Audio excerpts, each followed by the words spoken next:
शाम हो गई काली काली, अमावस की आई रात निराली, लड़ियां घरों की शोभा बढ़ाती, दिए जला घर आती उजियाली। नमस्कार, मैं हूं आपके साथ प्रगति शर्मा। दीपावली की आप सभी को बहुत बहुत शुभकामनाएं। दीपावली पर न्यू स्टेट आपके लिए लेकर आया है ऐसा शो जिससे आपके घर होगी धन वर्षा, आएंगी खुशियां ही खुशियां। आपको बताएंगे किस राशि के लोगों पर मां लक्ष्मी के खास कृपा बरसने वाली है। साथ ही आपको ये भी बताएंगे कि दीपावली पूजा का पूरा विधि विधान आखिर है क्या। हमारे साथ स्टूडियो में मौजूद हैं आचार्य राज मिश्रा जी। बहुत बहुत स्वागत है आपका। धन्यवाद आपका प्रगति। सबसे पहले आचार्य जी जानना चाहेंगे कि दीपावली का जो ये त्योहार है बेहद ही शुभ माना जाता है, महत्व अपने आप में रखता है। सबसे पहले जान लेते हैं कि दिवाली पर इस बार क्या खास संयोग बन रहा है। देखिए, सबसे पहले तो दीपावली वाकई सबसे सुंदर त्योहार है और ये उस प्रकार का त्योहार है जहाँ पर मानव नहीं, साधारण मानव नहीं, देवता और दानव तक, देव दनुज नर नाग खग और प्रेत पितर गंधर्व, ये सभी लोग प्रसन्न थे। देव दनुज नर नाग खग प्रेत पितर गंधर्व और बंदों किन्नर रजनिचर कृपा करहु अब सर्व। ये मेरा शब्द नहीं है, ये शब्द था अवधवासियों का। ये प्रार्थना थी अवधवासियों की कि हम सबसे प्रार्थना करते हैं और शास्त्र कहता है कि सर्वस दान दीन सब काहू और जे पावा राखा नहीं ताहू। सभी लोगों ने जो भी उनके पास था श्रद्धा से उसको लुटाया। सभी देवता बहुत प्रसन्न है क्योंकि ये वो दिन था जब भगवान ने रावण अतताई दुष्ट का वध करके और 14 वर्ष बाद अयोध्या में वापसी की थी। अयोध्या वासियों ने 14 वर्ष से कोई सुंदर वस्त्र धारण नहीं किया था, किसी प्रकार का उत्सव नहीं मनाया था। सिर्फ एक इच्छा थी कि राजा राम जिस दिन आएंगे, राज सिंहासन पर विराजमान होंगे, उत्सव का दिन वास्तविकता में वही होगा। और एक बात मैं आपको बता दूं, मैं कई कार्यक्रमों में अपने कहता हूं कि हम लोग भी देवताओं से कम नहीं है। उसका कारण है इसलिए कि राजा राम इस वर्ष क्षमा चाहूंगा अगले वर्ष अपने सिंहासन पर विराजमान होने वाले हैं और उनके आगमन का जो सुंदर संकेत है वो प्रारंभ हो चुका है। दीपावली पर जब भगवान राम का आगमन होने वाला था तो श्री रामचरितमानस के अंतर्गत गोस्वामी तुलसीदास जी लिखते हैं, सगुन होय सुंदर सफल और मन प्रसन्न सबकेर। सगुन होय सुंदर सफल और मन प्रसन्न सबकेर और प्रभु आगवन जनाव जन नगर रम्य चहु फेर। इस प्रकार की परिस्थिति हुई थी। पहले से ही सुंदर सगुन होना प्रारंभ हो गए थे तो अब भी वही सुंदर सगुन घटित हो रहे हैं। भगवान राम दोबारा से अपने सुंदर सिंहासन पर विराजमान होने जा रहे हैं। इस बार की दीपावली बहुत ही सुंदर है, बहुत शुभ संकेत बन रहा है दीपावली के अंतर्गत। इस बार की दीपावली स्वाति नक्षत्र के अंतर्गत पड़ रही है। स्वाति नक्षत्र आदि शक्ति माता लक्ष्मी का सबसे प्रिय नक्षत्र है। इस बार की दीपावली तुला राशि के अंतर्गत पड़ रही है। तुला राशि शुक्र की राशि है। तुला राशि आर्थिक वृद्धि की राशि है। तुला राशि काल पुरुष के सप्तम अंग की राशि है और ये वही राशि है जो माता लक्ष्मी को सबसे प्रिय राशियों में से एक मानी जाती है। इस बार की दीपावली सौभाग्य योग के अंतर्गत पड़ रही है, यानी ये वो दिन है जिस दिन नवग्रहों की आराधना, भगवान विष्णु, माता लक्ष्मी और भगवान गणेश की आराधना, कुबेर की आराधना आपके सुप्त भाग्य को जगाने वाली होगी, आपके भाग्य में वृद्धि प्रदान करने वाली होगी। तो अगर इस बार के योग की हम प्रगति जी बात करें ना, तो आपके नाम की तरह वाकई इस बार जो दीपावली का पूजन है वो प्रगति प्रदान करने वाला है। जी बिल्कुल, वाकई ग्रहों का ये जो संयोग इस बार बन रहा है अपने आप में बहुत ही अद्भुत है। तो ये भी बताइएगा कि माता लक्ष्मी पूजन का शुभ मुहूर्त इस बार क्या है। इस बार वैसे जनरली ये हर बार देखा जाता है कि जो मुहूर्त होता है पूजन को लेकर के वो बड़ा मुश्किल से मिलता है, कभी छोटा छोटा मुहूर्त मिलता है। लेकिन इस बार अगर मैं रात्रिकालीन मुहूर्त की बात करूं, सायंकालीन मुहूर्त की बात करूं, मैं बहुत सारी डिटेल आपको देने वाला हूं आज मुहूर्त को लेकर के। सायंकाल जो मुहूर्त है 5:27 से प्रदोष काल प्रारंभ हो रहा है। सायंकाल में 5:27 से, मैं भारतीय समय अनुसार बता रहा हूं, इसको ध्यान रखिएगा, 5:27 से प्रदोष काल शुरू हो रहा है और ये रात्रि को 10:30 तक रहेगा। ये रात्रि को 10:30 तक रहेगा। इसी समय पर वृष लग्न भी स्पेशली व्याप्त होगी। तो ऐसे परिस्थिति के अंतर्गत वैसे तो 5:27 से लेकर के और 10:30 का ये मुहूर्त बहुत सुंदर है। उसमें भी जो वृष लग्न व्याप्त होगी, जो सबसे सुंदर मुहूर्त होगा अनुकूल, वो मुहूर्त 5:27 से लेकर के और 7:32 तक, जब तक वृष लग्न व्याप्त होगी, इस समय घर के पूजन के लिए सबसे सुंदर मुहूर्त रहेगा। जी प्रगति जी। बिल्कुल, शुभ मुहूर्त के बारे में हमने जाना, लेकिन एक सवाल मेरे मन में आ रहा है, मुझे उम्मीद है दर्शकों के मन में भी आएगा। राम जी की पूजा की जाती है। राम जब वापस अयोध्या पहुंचे थे तब सब खुशहाली वाला माहौल था, उनकी पूजा करते हैं, लेकिन माता लक्ष्मी की भी पूजा होती है, माँ गणेश की भी पूजा होती है, तो ऐसा क्यों होता है? जी, सबसे पहले तो जब राम जी अयोध्या आए थे, मैं इसमें एक घर के सजावट का बड़ा सुंदर वर्णन आएगा, बिकॉज आजकल हम लोग इलेक्ट्रॉनिक चीजों पर बहुत डिपेंडेंट हो गए हैं, मेहनत नहीं करना चाहते हैं, जबकि भगवान की पूजा का नियम है कि हृदय से होना चाहिए। भगवान की पूजा हाथ से ही नहीं होती है, भगवान की पूजा हृदय से होती है। किस प्रकार पहली बार अयोध्या में दीपावली मनी थी और किस प्रकार अयोध्या में सजावट पहली बार हुई थी, श्री रामचरितमानस उत्तरकांड के अंतर्गत गोस्वामी तुलसीदास जी ने कहा है, बंदनवार पताका केतु और सबिन बनाए मंगल हेतु। सभी लोगों ने क्या किया था, अपने घर के बाहर आपको रंगोली जरूर बनानी चाहिए, पुष्पों से बना सके तो बहुत अच्छा है, और हाँ, सब कुछ लगाएं, लड़िया लगाएं, दिया लगाएं, अच्छी बात है, लेकिन आम के पत्तों का बंधनवार बना करके अपने घर के बाहर जरूर लगाएं। पॉसिबल हो तो एक ध्वज, पीले रंग का एक झंडा बना करके अपने घर के बाहर जरूर लगाना चाहिए। ये उस टाइम की सजावट है जब भगवान राम का आगमन हुआ। तब आपने कहा कि भाई गणेश जी की पूजा क्यों होती है, राइट, और लक्ष्मी जी की पूजा क्यों होती है, राम जी का तो आगमन हुआ। सबसे पहले तो इस दिन सभी देवता बहुत प्रसन्न थे। भगवान गणेश हैं या माता लक्ष्मी हैं या सूर्य, कोई भी देवता बहुत प्रसन्न थे, और श्री रामचरितमानस कहता है कि जिनसे जो प्रार्थना की गई उन्होंने वो प्रदान कर दिया। अच्छा, अयोध्या में ये सब कुछ हुआ क्यों था, इस संसार में बवाल होता क्यों है? शायद लक्ष्मी जी एक ऐसी हैं, धन के कारण सभी लोगों के अंदर बवाल होता है, धन के कारण बवाल होता है, और दूसरा बवाल होता है हमारी बुद्धि सही दिशा में काम नहीं करती। अगर हमारी बुद्धि सही दिशा में काम करे तो हमको सही क्या है और गलत क्या है उसकी जानकारी मिल जाए।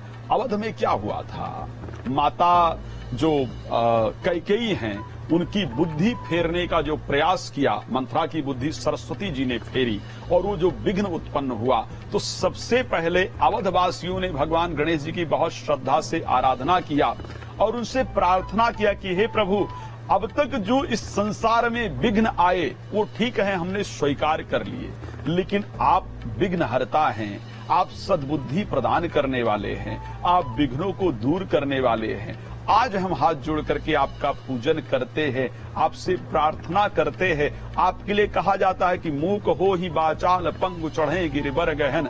आज के बाद हमारे अयोध्या में किसी की बुद्धि इस प्रकार से ना बदले, इस प्रकार की परिस्थिति ना उत्पन्न हो। आज के बाद जो एक बार भगवान राम के राज्याभिषेक में विघ्न उत्पन्न हुआ था, ऐसा विघ्न दोबारा ना उत्पन्न हो, इसलिए गणेश जी की आराधना की गई। और गणेश जी ने आशीर्वाद दिया कि आज के दिन जो मेरी पूजा करेगा मैं उसको सद्बुद्धि प्रदान करूंगा, श्रद्धा से जो पूजन करेगा, और उसके जीवन के विघ्नों को दूर करूंगा।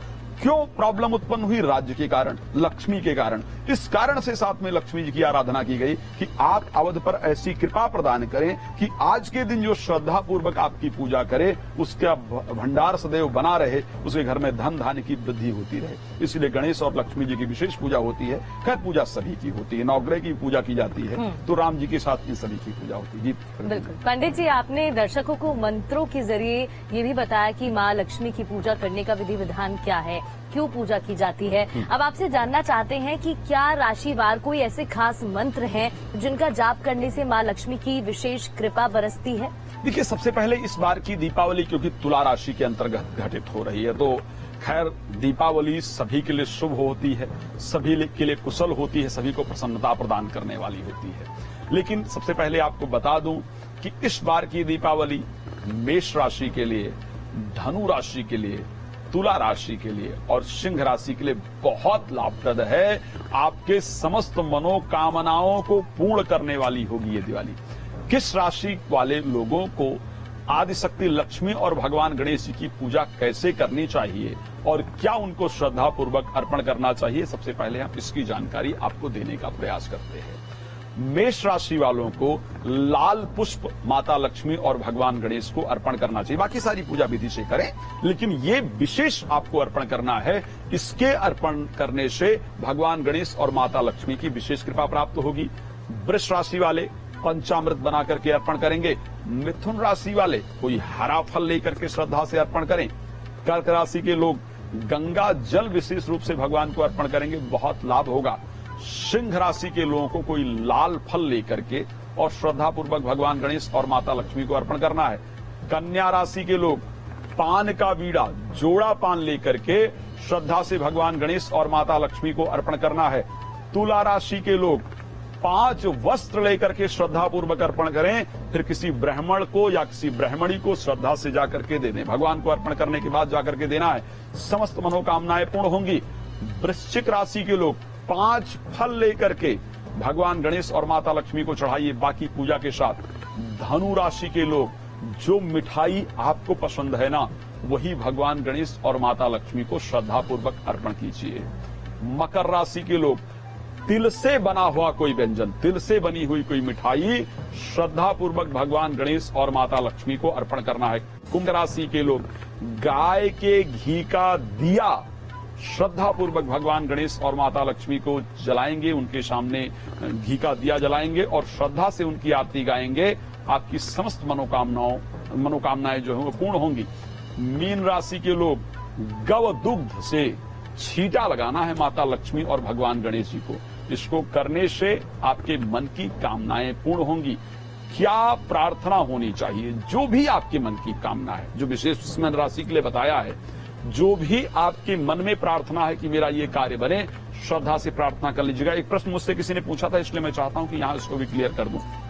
लोग पूछते हैं कि जैसे भगवान गणेश लक्ष्मी जी की मूर्ति रखते हैं, तो हमारे लेफ्ट में भगवान गणेश होने चाहिए या लक्ष्मी जी के लेफ्ट में भगवान गणेश होना चाहिए? बहुत लोगों के प्रश्न होते हैं और मुझसे कई लोग पूछा करते थे, मुझे लगा कि थोड़ा क्लियर किया जाए। ये ध्यान रखिएगा, भगवान गणेश जी की मूर्ति जो है वो माता लक्ष्मी के बाएं तरफ होना चाहिए, यानी माता लक्ष्मी हमेशा गणेश जी के दाहिने तरफ रहेंगी। इस चीज को ध्यान रखिएगा। तो इसी प्रकार करके उनको स्थापित करने का प्रयास कीजिए। जी प्रगति जी। बिल्कुल पंडित जी, क्या कोई ऐसे मंत्र हैं, एक बार फिर से मैं जानना चाहूंगी, छोटे से मंत्र ऐसे कोई जो घर में ही बैठे जितने भी लोग हैं या भक्त हैं, उससे वो माता लक्ष्मी को प्रसन्न कर पाए? बहुत साधारण मंत्र है जिसको करके माता लक्ष्मी को प्रसन्न किया जा सकता है, अगर आप कर पाए। बड़ा सुंदर मंत्र बता रहा हूं, इसको लक्ष्मी गायत्री कहा जाता है। लक्ष्मी गायत्री करने से, श्रवण करने से माता लक्ष्मी की पूरी कृपा प्राप्त होती है।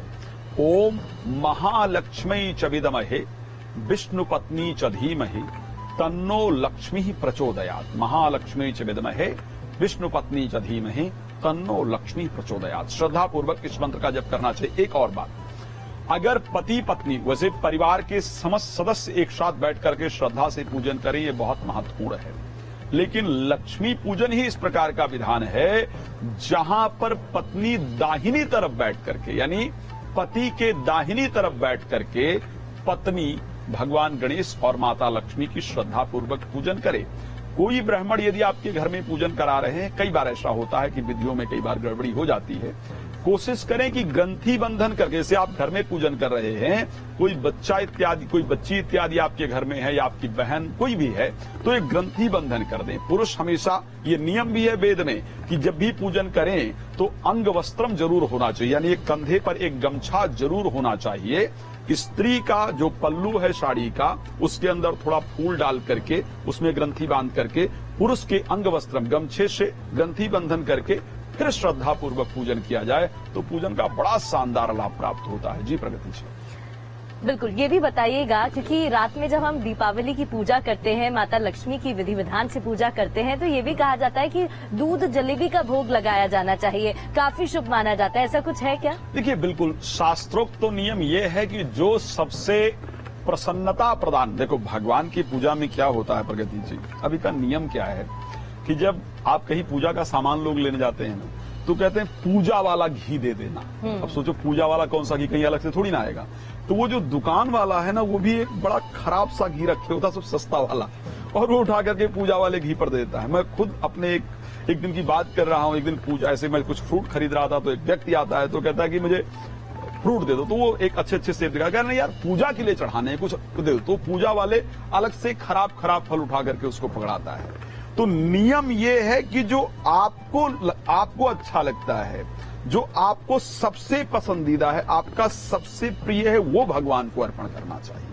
तो क्योंकि एक समय था जब लोग दुग्ध जलेबी को, और आज के भी शब्द में अगर देखा जाए तो दूध जलेबी लोगों की बड़ी प्रिय एक जो मिठाई है उसमें मानी जाती है, एक प्रिय आहार में से माना जाता है। तो ऐसे परिस्थिति में इसलिए ऐसा नहीं कि दुग्ध जलेबी ही अर्पण कर सकते हैं, बल्कि वो कुछ भी जो मिष्ठान आपको बहुत प्रिय हो, वो मिष्ठान माता लक्ष्मी और भगवान गणेश जी को अर्पण करना चाहिए।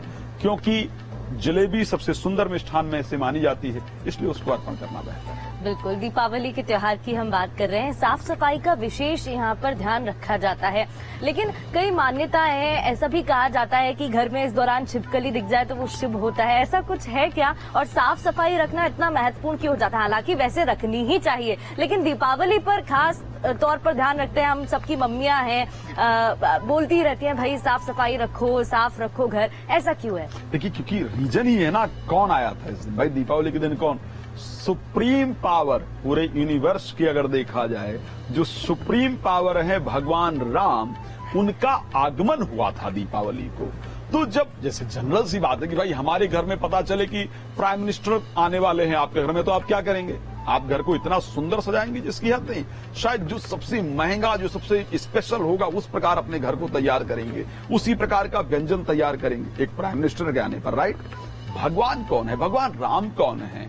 इस विश्व के प्राइम मिनिस्टर जिनको कहे जा सकते हैं, जो पूरे ब्रह्मांड के जिनको सुप्रीम पावर कहा जा सकता है, अगर उनका आगमन हो रहा है तो बिना सुंदरता के, बिना सफाई के, बिना पवित्रता के तो भाई उनका आगमन नहीं होगा। इसीलिए जितना पवित्रता रखी जा सके, जितनी सुंदरता रखी जा सके, लेकिन सिर्फ बाहरी सुंदरता से भगवान नहीं आते, इस चीज को ध्यान रखिएगा। सुंदरता बाहर नहीं, सुंदरता आपके हृदय में ही होनी चाहिए। कहा जाता है कि चाहे वो कूड़ा घर में पड़ा हो और चाहे वो कूड़ा आपके मन में पड़ा हो, दोनों ही बुरे लगते हैं, दोनों ही नुकसान करते हैं। तो ऐसी परिस्थिति के अंतर्गत सफाई भी होनी चाहिए, घर की सफाई भी होनी चाहिए, और अपने मन, अपने हृदय की भी सफाई होनी चाहिए, तो परमात्मा जरूर आगमन करते हैं। बिल्कुल, और ये जो गंदगी है परमात्मा से नहीं छुप सकती है, भले ही आप किसी और से कैसे भी छिपा लीजिए। ये भी बताइएगा, क्योंकि दीपावली के त्योहार पर दिए रखे जाते हैं, दीपों का ये त्योहार है, कोने कोने में दीपक हम जलाते हैं, लेकिन क्या कुछ ऐसा नियम है कि कुल 10 दीपक ही होंगे, या कुल इतने ही दीपक होंगे, या कितने भी दीपक अपने? नहीं, एक नियम है इस प्रकार का। जैसे जो दीपक का नियम है, सबसे पहले पूजा कहाँ करनी चाहिए। पूजा घर का जो मध्य का हिस्सा है, जिसको ब्रह्म स्थान अपने घर में कहा जाता है, जो बिल्कुल घर के बीचों बीच में। अगर आपके पास एक ही कमरा है तो जो कमरे के सबसे बीच का पार्ट है वहां पर, हाँ, नहीं व्यवस्था हो तो अलग विषय है, लेकिन अगर व्यवस्था हो तो घर के सबसे मध्य में इस प्रकार का प्रयास करना चाहिए कि मध्य में पूजा। आप अपना जो मंदिर अगर आपने बना रखा है कहीं पर, तो आप मंदिर में पूजन करें, लेकिन एक घर का जो ब्रह्म स्थान है, जिसको हम बीच का हिस्सा कहते हैं, जो घर का हृदय माना जाता है, यहाँ पर 9 दिया जलाने का विधान है, 9 दीपक को जलाने का विधान है, और एक चौमुखा, यानी टोटल 10 होना चाहिए। 9 दिया स्पेशली 9 ग्रहों का स्वरूप मान करके 9 दिया को जलाया जाता है, और एक चारों दिशाओं को 10 दिक्पाल और लोकपाल का स्वरूप मान करके एक मध्य में उसके अंदर दिया जलाया जाता है। तो जो बाकी दिया तो होते हैं वो आप तेल का, जो भी आप बाहर रखने के लिए दिया जलाते हैं, वो सारे दिया तेल के होते हैं, लेकिन उसके साथ जो ये वाले दिया जलाए जाते हैं, ये घी का दिया होता है। तो इस परिस्थिति में 10 दिया स्पेशली जलाया जाता है, और इन 10 दियाओं को फिर जला करके वो जो चौमुखा दिया है वहां पर रखा जाता है। इस प्रकार का और नियम है प्रगति जी, कि इन दिया को जला करके और फिर यहाँ भगवान का स्मरण करके और राई लेकर के, हमारे यहाँ ये बड़ा सुंदर प्रयोग कराया जाता था और ये बड़ा फायदेमंद होता था कि राई लेकर के, जो होता है ना पीली सरसों या राई लेकर के, और जैसे कोई मंत्र आपको जागृत करना हो, लाइक आप गायत्री मंत्र हमेशा पढ़ते हैं, तो उस दिन उस मंत्र को 108 बार जप करके और उस राई को सभी दिया में थोड़ा थोड़ा डाल देने से वो मंत्र सिद्ध हो जाता है, वो मंत्र जागृत हो जाता है। तो जब भी उस मंत्र का आप पाठ करते हैं तो उसका बड़ा ही सुंदर फल आपको प्राप्त होता है। इसी ब्रह्म स्थान पर यदि बच्चे की पढ़ाई में बुद्धि ना लगती हो तो ऐसे कंडीशन में यहाँ बैठ करके वो 1 चैप्टर या 2 चैप्टर जो भी उसको अच्छा लगता हो वो पढ़े तो उसका एजुकेशन अच्छा होता है। उसी के साथ यहाँ बैठ करके किसी मंत्र को अध्ययन किया जाए। यहाँ पर लोग धन को भी रखा करते हैं, वैसे जनरल लोग अपने मंदिर में भी रखते हैं, लेकिन यहाँ पर भी धन रखने का विचार है। तो ब्रह्म स्थान पर 10 दिया को जला करके इस सुंदर प्रयोग का ये विधान है। इसी प्रकार लोग तंत्र इत्यादि का भी, जो दिवाली में तंत्र का भी लोग बहुत प्रयोग करते हैं। श्री रामचरितमानस में वर्णन आता है काल रात्रि निश्चर कुल केरी, ये सुंदरकांड के अंतर्गत चौपाई है। तो वो लोग भी इस प्रकार की प्रक्रिया का वर्णन करते हैं। तो 10 दिया स्पेशली जलाने का विधान है जी। बिल्कुल, तो ये रोशनी का त्योहार है, सबका त्योहार बेहद ही शुभ रहे और ऐसे ही जगमगाए। जिन भी नियमों का आपने अभी जिक्र किया है, मुझे उम्मीद है सभी उसका पालन करने वाले हैं और ऐसे में उनकी दीपावली बेहद ही शुभ होगी। बहुत बहुत शुक्रिया आपका। धन्यवाद। जय श्री राम। तो दीपावली की आप सभी को एक बार फिर से बहुत बहुत शुभकामनाएं। ये दिवाली आपको और आपके परिवार में अपार खुशियां और धन समृद्धि लेकर आए। माता लक्ष्मी की कृपा आप पर बनी रहे, ऐसी हमारी मनोकामना है।